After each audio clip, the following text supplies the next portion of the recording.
All right, so let's go and check this out. Y'all let me know whatever y'all want me to know in the comments. We're going to have a good conversation. Again, the question is, Black people love talking about race.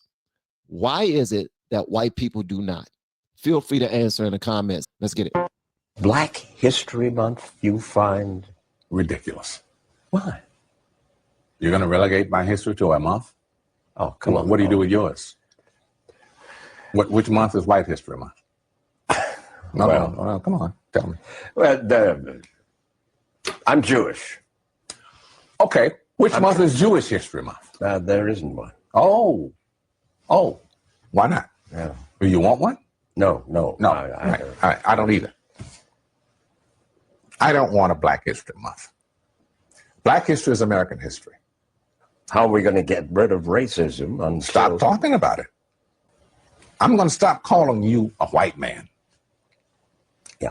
And I'm going to ask you to stop calling me a black man. I know you as Mike Wallace. You know me as Morgan Freeman. All right. So I had to play that real quick, because he said, don't relegate me to 1 month. I won't relegate you to 1 month. Black people have a month to celebrate their culture so that we can remember who came before us. It's a reason for that. The reason for that, and honestly, I agree with Morgan Freeman partially. Mostly I agree with Morgan Freeman, but then I don't, because something that people don't understand is African Americans can only trace back our lineage but so far.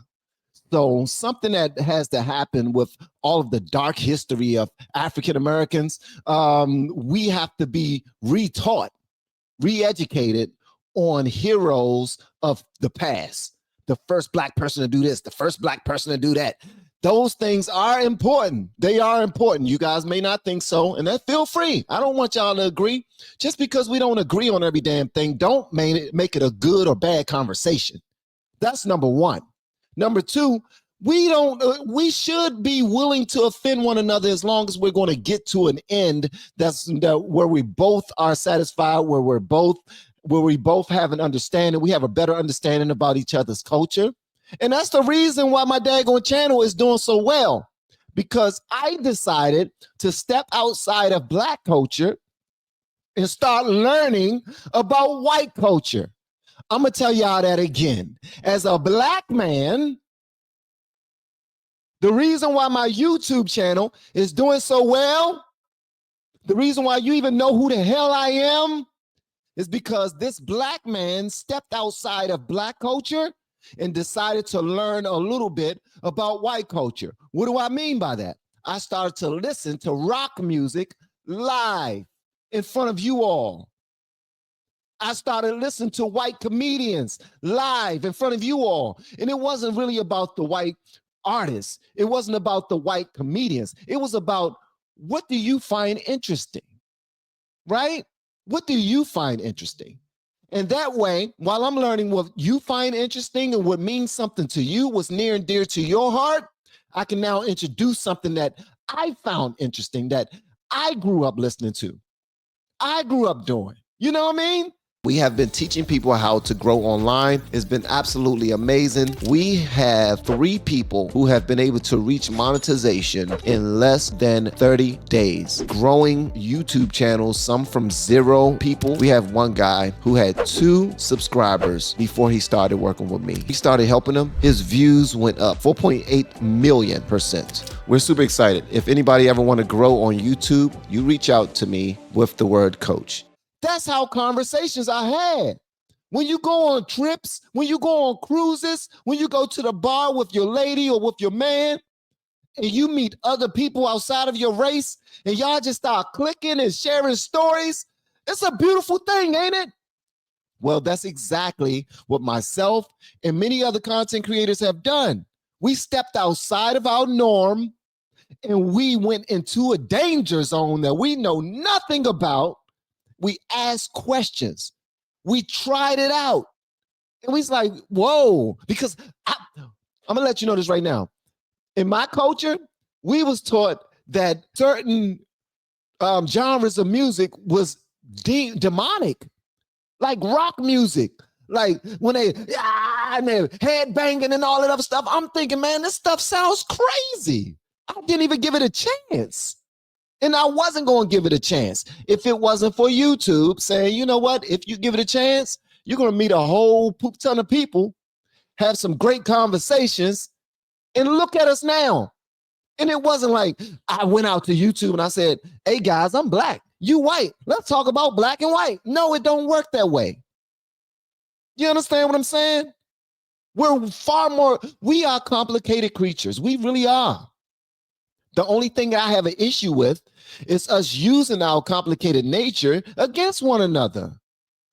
Us trying to victimize one another. Us trying to say, oh, you white, so you don't know how to dance. You white, so you don't know how to cook. You black, you must be a gangster. You black, you must be a rapper. You black, you must know how to play basketball. All that BS.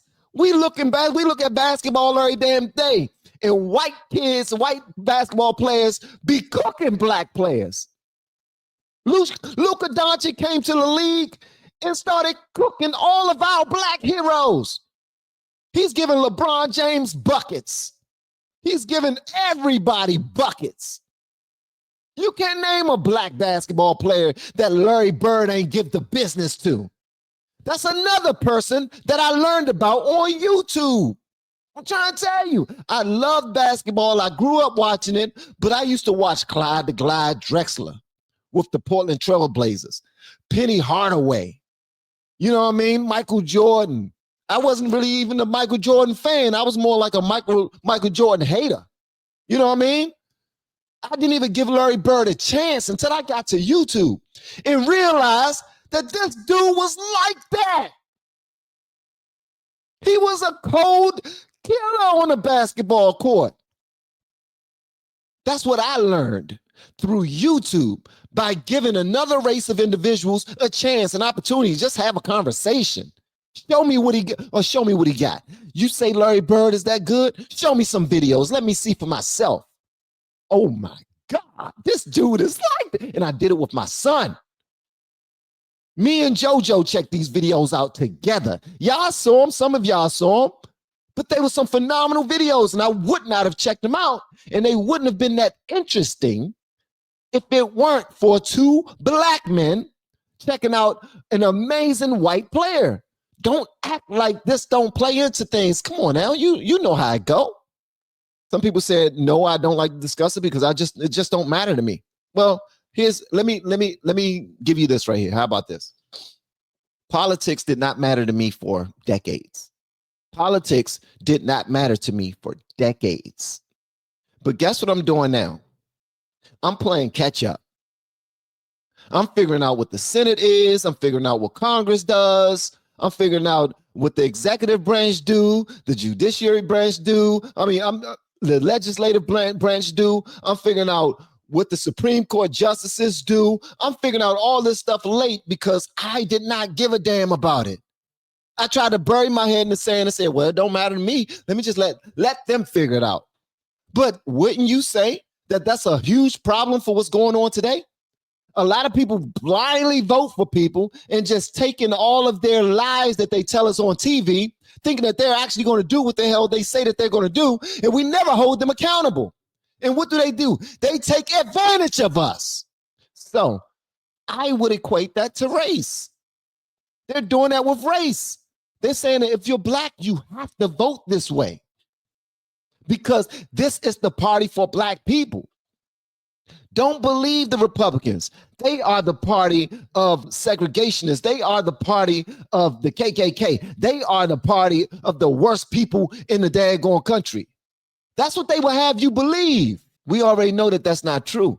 But if you're a black person and that's what you're told and you don't give a damn about politics, you just believe that once I vote for Kamala and Biden, then they're going to do what they got to do. They're going to look out for me and I'm going to listen to Beyonce. If Beyonce say that I should vote for him, I'm going to say, okay. People that twerk for you will work for you. Huh? That's what Meg Thee Stallion had the black community thinking, and they went out and voted because they thinking that, well, we already here. But none of them knew about Lyndon B. Johnson. None of them knew that Joe Biden was speaking at the funeral of the head of the KKK back in the day. Nobody knew that Hillary Clinton was the one that started the birtherism, the birther movement against Obama. They thought it was Trump. You can go on and on and on. Whatever lie they tell this group of individuals, because you're this race, you will automatically believe it because they say so. We need to get out of that. All black people are not good people. All white people are not good people. But we need to have these conversations, okay? All right, so I asked this on, I asked, why is it that black, and I know why, I'm gonna tell you why black people like to discuss race in a moment, but I wanted to know why white people don't like to discuss race.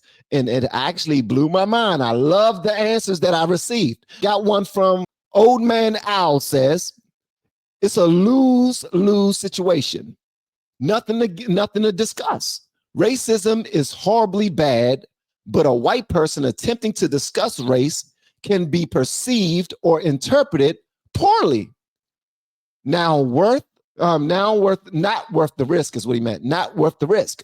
I can't relate to your lived experience, so I'll listen and agree that it is your experience. All right. I answered as well. I said, I dig it. Society has punked white people into not publicly being proud to be white. That's a joke, but it's not. Whether we agree or not, I respect your point of view and lived experiences as well. I used to think MAGA was synonymous with the swastika, but now I don't. Because that's what they're taught. That's what they're taught. So if you're a black person and you got on a MAGA hat, people automatically look at you like you're crazy. Like, whoa, whoa, whoa. Whoa. You hate us? Why you hate us? That's what they think. Because ignorance, us ignoring things, us thinking that stuff would just go away, us thinking that things would just improve themselves. When does that ever happen? We cannot ignore race conversations. White people, I'm gonna tell y'all this. Reparations is out there, okay? That discussion is out there because back in the day, black people was promised 40 acres and a mule because of slavery and other things, okay? All right? Black people never got their 40 acres and a mule. So they're trying to hold it over y'all. Well, y'all are the great grandkids of them. We want our money. The government got more than enough money. Y'all giving Ukraine billions of dollars. Won't you give us our money? You owe us money. But then you have people like myself who's like, wait a minute. I'm not saying that Massa been good to us. We need to stop asking Massa for anything because he's been so good to us.